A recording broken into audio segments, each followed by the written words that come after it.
अस्सलाम वालेकुम। सब तो पहले आवाज़ सुनो यूपीएस की।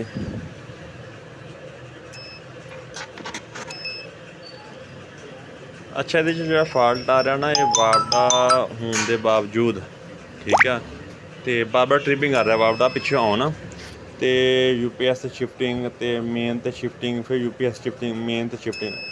तो हूँ मैं तुहानूं दिखाना फॉल्ट इतना टेक्नोलॉजी पुरानी लेकिन हजे भी इस्तेमाल हो रही है। फॉल्ट किते भी आ सकता जो लोग इस्तेमाल करते हैं, तो वो वास्ते स्टैप बाय स्टैप तुहानूं मैं हुण चैक करवाना की है। ਜਿਹੜੇ ਦੋਸਤ आप चैनल ਤੇ ਨਵੇਂ ਆਏ ਆ ਉਹ ਚੈਨਲ ਨੂੰ ਸਬਸਕ੍ਰਾਈਬ ਕਰੋ, ਲਾਈਕ ਕਰਿਓ, ਕਮੈਂਟ ਕਰਿਓ ਕਿ ਵਾਧਾ ਘਾਟਾ ਹੁੰਦਾ ਤੇ ਜ਼ਾਰੀ ਗੱਲ ਸਿੱਖਣ ਸਿਖਾਉਣ ਵਾਸਤੇ ਵੀਡੀਓ ਬਣਦੀ ਆ। ਜੇ ਕਿਸੇ ਨੂੰ ਇਲਮ 'ਚ ਹੁੰਦਾ ਵਾ ਇਜ਼ਾਫਾ ਲਾਜ਼ਮੀ ਕਰਿਓ, ਕਮੈਂਟ ਲਾਈਕ ਕਰਿਓ। ਹੁਣ ਇਸ ਟਾਈਮ ਸਭ ਤੋਂ ਪਹਿਲੇ ਮੈਂ ਫਿਊਜ਼ ਚੈੱਕ ਕਰਨ ਲੱਗਾ ਕਿ ਫਿਊਜ਼ ਤੇ ਨਹੀਂ ਕਿਤੇ ਸਪਾਰਕ ਹੋਇਆ ਜਾਂ ਉਹਦਾ ਹੋਲਡਰ ਕਮਜ਼ੋਰ ਆ ਜਿਹੜਾ ਲੋਡ ਪੈਣ ਤੇ ਟ੍ਰਿਪਿੰਗ ਕਰਦਾ।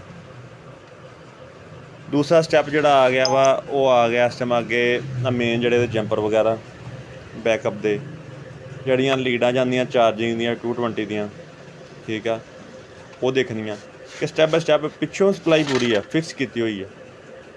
ਮਸਲਾ ਯੂਪੀਐਸ ਆ, ਕਿਉਂਕਿ ਜੇ ਉੱਥੇ ਵੀ ਮਸਲਾ ਕਰਦਾ ਪਿਆ ਸੀ ਕਿਸੇ ਦੇ ਘਰ ਤੇ ਮੇਰੀ ਦੁਕਾਨ ਤੇ ਵੀ ਕਰਦਾ ਦਾ ਮਤਲਬ ਸਪਲਾਈ 'ਚ ਨਹੀਂ ਇਸ਼ੂ, ਯੂਪੀਐਸ ਦੇ ਵਿੱਚ ਇਸ਼ੂ ਆ। ਹੁਣ ਜਿਹੜੇ ਜੈਕ ਜਾਂ ਕਨੈਕਟਰ ਵਗੈਰਾ ਲੱਗੇ ਇਹ ਤਾਂ ਲੂਜ਼, ਇਹ ਸੜਿਆ ਤਾਂ ਨਹੀਂ।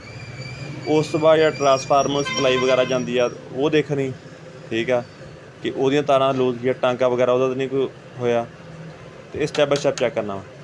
इस तो अगे आ जाता वा चार्जिंग रिले, ये तो नहीं बार बार शिफ्ट हो रही आटोमैटिक, उसकी सप्लाई पूरी आ रही। तो या फिर जोड़ा रह गया मेन दी वैरीएबल, तो ज़्यादातर केस यहो ਜਿਹੇ ਜਿਹੜੇ ਹੁੰਦੇ ना वो मेन दी वैरीएबल ਦੇ ही ਹੁੰਦੇ ਆ। ठीक हो गया, तो ये वैरीएबल ਇਹਨੂੰ मैनुअल चार्ट करके देख ਲਈਦਾ ठीक है, तो या फिर चेंज कर लईदा। एडी महंगी कोई नहीं आती ਇਹਨੂੰ, या फिर चेंज कर लेना। ਹੁਣ मैं ਇਹਨੂੰ कर लगा चेंज ठीक है, मेरे को पई सीगी पुरानी कट के मैं चेंज कर देनी है, तो फिर वेखते की रिजल्ट ਇਹਦਾ। तो जिस पुरानी कटती है तो नवीं ला देना। कि जिस दोस्त बाब ਨੂੰ ਸਿੱਖਣ ਨੂੰ ਕੁਛ ਮਿਲਦਾ ਲਾਜ਼ਮੀ ਲਾइक करो, कमेंट करियो। जे सानू सिखाउण 'ਚ कोई मसला मसाइल आ रहा या नहीं, ਜਿਹੜੇ दोस्त बाब देखिया उन्होंने लाजमी साड़ी भी रहनुमाई करो। ਹੁਣ वैरीएबल मैं लाती दोबारा ਇਹਨੂੰ ऑन करता ठीक है। ਹੁਣ 2-4 दफ़ा मैं कराँगा मेन ऑन करती है ठीक हो गया, मेन तो चला गया, मेन तो बाद फुल तो फिर चार्जिंग तो चले जाना ने ठीक है। ये मैं कर रहा बार बार टैसटिंग दी।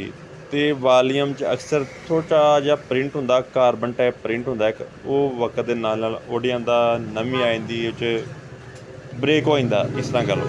हुण इस टाइम बार बार इन्हूं ऑन ऑफ करके देख रहा मैं, तो मेरे लो ओके है।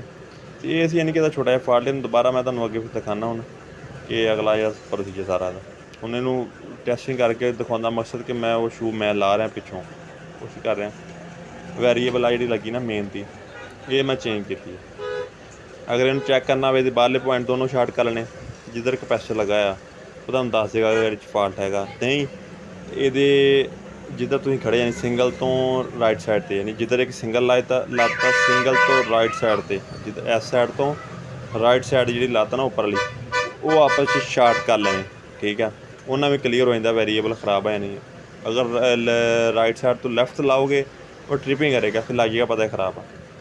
आ जी रिले अगर ये मसला करे ठीक है, तो यानी कि ये सब कुछ करने बाद करे तो रिले भी देख लेनी।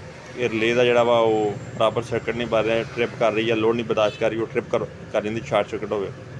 हूँ इस टाइम बार बार चैक करके ना तो ओके कर लिया वा, तो साढ़े वालों तसली है। ये छोटा जिहा फॉल्ट का इस वीडियो वगैरह मुख्तलिफ जी मैं रिपेयरिंग जी घरेलू जी इस्तेमाल होंगे ना हालात तो अपलाइंसिस वगैरह वो सारे अपलोड किए हुए हैं, वो भी देखो, विजिट करो।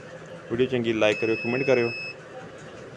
तो इस वीडियो अपलोड करते रहेंगे। हूँ इस टाइम बेहतरीन परफॉर्मेंस यूपीएस चल रहा वा, कोई मसला मसाइल नहीं। मिलेंगे आप नैक्सट वीडियो। अल्लाह खैर रखे, रब रखा।